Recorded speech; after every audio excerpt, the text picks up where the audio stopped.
So good morning to all of you, and there are a lot of you. I'm Andy Van KLEUNEN, and I'm CEO of National Skills Coalition based here in Washington, D.C.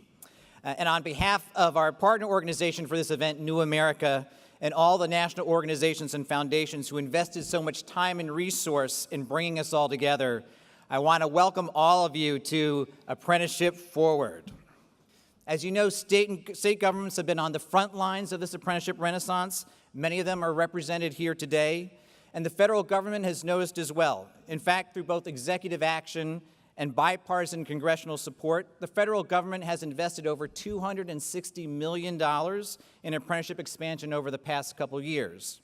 To give formal recognition of those funding partners and to introduce our conference's opening keynote speaker, I'd like to turn the podium over to Sarah Steinberg, who's Vice President of Global Philanthropy at JP Chase & Company. Sarah.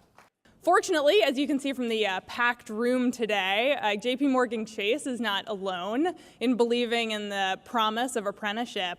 And in particular, I want to thank the other 4 funders that are co-sponsoring this conference today. The Siemens Foundation, the Annie E. Casey Foundation, the Joyce Foundation, and the JPB Foundation. Thank you for your support of this conference and for all that you're doing to advance apprenticeship. Noel Ginsburg founded INTERTECH Plastics in 1980 while he was still a student at the University of Denver. And in the years since then, it has grown into the largest custom injection molding manufacturer in the state with more than 200 employees. But Noel is not just a business entrepreneur.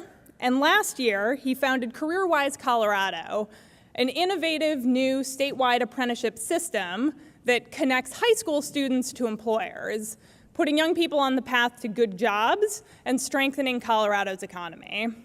So I want to ask you to please join me in welcoming Noel Ginsburg.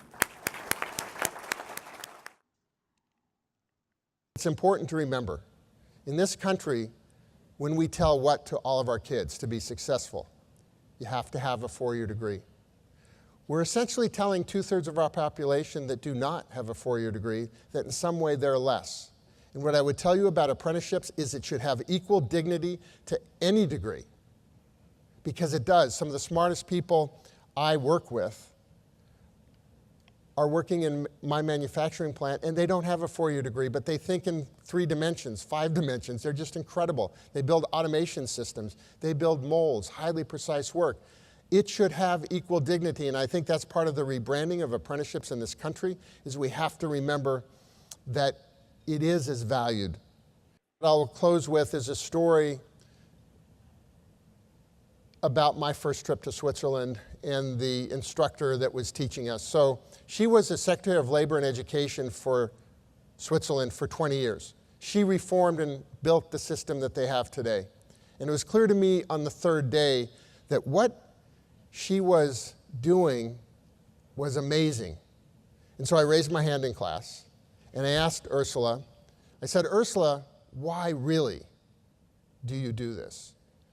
And she said, the reason I'm doing this is because I think the world is in trouble, and what we're doing in Switzerland can change the world, because everyone wants a good job. If they don't have the skills to get it, it will hold not back the economy, but it will hold back people. I believe you are on the cusp of making a difference in your community and of changing the world. How do we get more businesses engaged in this very challenging effort to really partner with a complex set of other stakeholders and develop apprenticeships that have real meaning? How do we make sure that it's meaningful to the student and to the industry? How do we convince educators to partner with us? And this morning, fortunately, we have a set of business leaders and union leaders on stage to talk to us about their experiences in investing in apprenticeships and developing them for their companies. A turning point, I think, in really getting the ball rolling was our partnership with the Department of Labor and the Office of Apprenticeship. Really started educating us on what the apprenticeship program could do for us as a corporation, which then enabled us to go back to our leadership and start talking about, what they wanted to hear, which was the return on investment, what the impact could be to the bottom line. It's an investment in your future. I think everybody knows that there's a skill shortage, and the HR folks, I don't think you're going to get any of them to say it's not. I think upper management needs to understand the return on investment, that the times are that we have to invest. We have to take the time. It is our duty on top of it to give back. We all know that we have to retain our talent.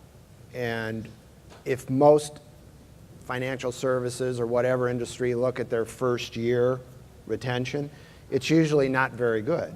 You know, so I see this, number one, as a retention play. The other thing is time to competency play. You know, can I get people up to speed quicker and faster so that I can get the jobs done that I need to be done? And, you know, I see those two, you know, as key issues. If you want to have a diversified workforce, you have to put in place policies and community standards that require the use of hiring of local residents, the apprenticeship utilization standards, so that we can get people into the pipelines, that we're targeting the communities of color, women, and our transitioning veterans and returning citizens.